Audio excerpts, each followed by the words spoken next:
Assalamualaikum warahmatullahi wabarakatuh. Perkenalkan, nama saya Dwi Sita Noviola dengan NIM 19000003031. Saya dari kelas A, mata kuliah Akhlak semester 4. Di sini saya akan sedikit menjelaskan mengenai masalah pergaulan bebas di kalangan remaja, yaitu perzinaan. Usia remaja merupakan usia yang rawan khususnya dalam pergaulan. Kemajuan teknologi juga memicu luasnya pergaulan. Pada masa kini, pergaulan bebas menjadi bahaya utama yang dihadapi kalangan remaja. Pergaulan bebas adalah salah satu bentuk perilaku penyimpangan sosial yang melewati batas dari peraturan, norma, kewajiban, syarat, perasaan malu, dan tuntutan yang berlaku di masyarakat. Atau singkatnya diartikan sebagai perilaku menyimpang yang melanggar norma agama maupun norma kesusilaan. Penyebab terjadinya pergaulan bebas pada remaja dipengaruhi oleh berbagai macam faktor, yaitu 1. Keadaan keluarga yang tidak stabil. Keadaan orang tua yang tidak harmonis membuat perkembangan psikis anak terganggu dan anak cenderung mencari kesenangan di luar rumah. Kedua, kurang berhati-hati dalam berteman. Teman dapat menuntut kita ke arah yang positif maupun negatif, di mana sebagian pergaulan bebas terjadi karena berteman dengan yang tidak baik. Ketiga, adanya teknologi informasi. Hal ini memudahkan untuk mengakses jenis macam budaya yang tidak sesuai dengan norma ketimuran. Pergaulan bebas dalam Islam tentunya adalah hal yang dilarang. Hal ini karena memiliki dampak yang sangat besar terhadap diri dan suatu masyarakat. Salah satu bentuk pergaulan bebas adalah perilaku zina yang dilarang agama. Dalil larangan mendekati zina ini tertuang dalam surah Al-Isra ayat 32 sebagai berikut. A'udzubillahi minasyaitonirrajim.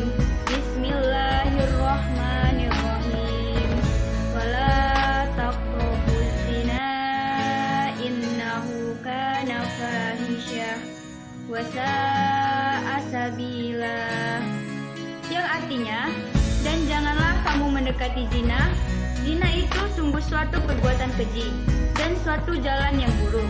Quran Surah Al-Isra ayat 32. Islam melarang keras umatnya untuk mendekati zina. Sebab zina dalam Islam secara tegas merupakan perbuatan haram dan termasuk ke dalam dosa besar. Hal tersebut seperti yang tertulis dalam firman Allah Subhanahu wa taala sebagai berikut. A'udzubillahi minasyaitonirrajim. Bismillahirrahmanirrahim. Walladzina la yad'una ma'allahi ilahan akhar wa la ya'kuluna an-nafsal lati harramallahu illa bil haqqi wa la yaznun. Wa may yaf'al dzalika yalqa asama yudha'af lahul 'adzabu yaumal qiyamati wa yahlud fihi muhana. Yang artinya, dan orang-orang yang tidak menyekutukan Allah dengan sembahan lain dan tidak membunuh orang yang diharamkan Allah kecuali dengan alasan yang benar dan tidak berzina. Dan barang siapa melakukan demikian itu, niscaya dia mendapat hukuman yang berat, yakni akan dilipat gandakan azab untuknya pada hari kiamat, dan dia akan kekal dalam azab itu dalam keadaan terhina. Quran Surat Al-Furqan ayat 68-69. Adapun bahaya perbuatan zina adalah sebagai berikut. 1. Mendapatkan dosa besar dan dicampakkan oleh Allah Subhanahu wa taala. Yang kedua, hilang cahaya dari wajahnya sehingga terlihat kusam dan muram. Yang ketiga, rusak martabat dan harga dirinya di hadapan Allah Subhanahu wa taala dan manusia. Yang keempat, mendapatkan sanksi sosial jika perbuatannya diketahui masyarakat. Dalam Al-Qur'an telah disebutkan secara jelas bahwa Allah Subhanahu wa taala melarang hambanya untuk menjauhi nafsu syahwat terhadap lawan jenis yang bukan muslimnya. Selain mendapatkan dosa besar dan laknat dari Allah Subhanahu wa taala, zina dalam Islam juga akan mendapatkan hukuman yang setimpal saat di dunia. Hukumannya tersebut tak lain berupa rajam atau dilempari batu hingga mati. Sedangkan pada pelaku yang belum menikah, maka pelaku akan mendapatkan hukuman cambuk sebanyak 100 kali hingga diasingkan dalam kurun waktu tertentu. Tak hanya mendapatkan kerugian saat di dunia, pelaku zina dalam Islam juga akan diberi balasan oleh Allah Subhanahu wa taala kelak di kemudian hari. Hal ini seperti yang pernah disampaikan Rasulullah SAW dengan sabda, dua kejahatan akan dibalas oleh Allah Subhanahu wa taala ketika di dunia, yaitu zina dan durhaka kepada ibu bapak. Hadis riwayat Tabrani. Hukuman bagi pelaku zina di akhirat yaitu: yang pertama, tidak akan diajak bicara oleh Allah Subhanahu wa taala di hari kiamat. Yang kedua, kekal di dalam neraka. Yang ketiga, dijilat api neraka.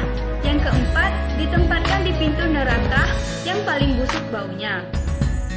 Itulah hukuman berat yang akan diterima oleh pezina baik di dunia maupun di akhirat. Untuk menghindari pergaulan bebas, Islam telah menetapkan aturan-aturan baku agar umat Islam tidak merusaknya. Berikut adalah aturan-aturan tersebut. Yang pertama, menjaga aurat. Yang kedua, menjaga pandangan. Yang ketiga, batasan pergaulan antara muhrim dan non-muhrim. Yang keempat, ikuti pergaulan yang positif. Yang kelima, menghindari teman-teman yang berpengaruh buruk. Yang keenam, menjaga nilai-nilai Islam dalam pergaulan. Sekian dan terima kasih atas perhatiannya. Semoga bisa dapat bermanfaat bagi kita semua. Apabila ada kekurangan dalam penyampaian, saya mohon maaf yang sebesar-besarnya. Wabillahi taufiq wal hidayah. Wassalamualaikum warahmatullahi wabarakatuh.